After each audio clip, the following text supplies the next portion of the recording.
chez Nanoxia et chez Nanoxia on présente le Deep Silence 6, un boîtier absolument énorme en taille. Imaginez, il y a 4 baies 5,25 pouces, on peut mettre une dizaine de disques durs. Ici, on pourra rajouter un radiateur de 280 mm derrière ou ajouter une seconde cage, le tout pour 21 disques durs. Au total, on peut mettre un radiateur de 360 mm. Si on met en route avec le petit bouton ici, ça ouvre les évents au-dessus et ça déclenche en même temps les ventilateurs en dessous via un système, via un PCB. On remarque qu'on a également un système de water cooling inside. Le système de water cooling est développé maison avec du 360 mm et donc du 240 mm. Le prix sera de 200 €. Sur le dessus, on le voit, on a les évents, les ports USB 3.0 en bonne quantité, les baies 5,25 pouces avec la gestion des ventilateurs et on a également les filtres avec deux ventilateurs de 120 mm. Ensuite on a le Deep Silence 5, c'est le même principe en gros avec du 280 mm à l'avant, du 280 mm dans le haut, du passage, du câble management, la possibilité de changer toutes les façades, etc. etc.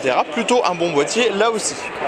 Donc coupure, on recommence avec le Deep Silencer 4 Micro ATX, même design que les autres, on retrouve à l'avant la porte, les réobus, ventilateur de 120 mm, montage sans vis, on peut déplacer les cages HDD, câble management avec les passages, ventilateur de 120 mm arrière, 4 slots, un prix qui sera super attractif selon ce que nous a dit.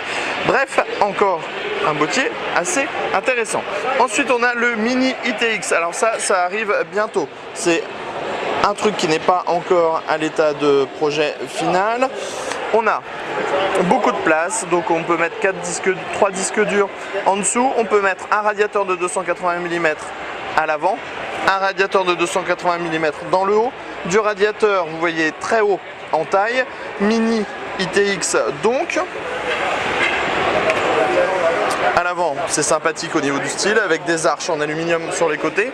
L'alimentation prend place en bas, on est full size au niveau de l'alimentation. Et à l'arrière, on trouve du 120 mm, des passe-cloisons, 2 slots d'extension et un ventilateur de 120 mm additionnel. Pas de prix pour le moment.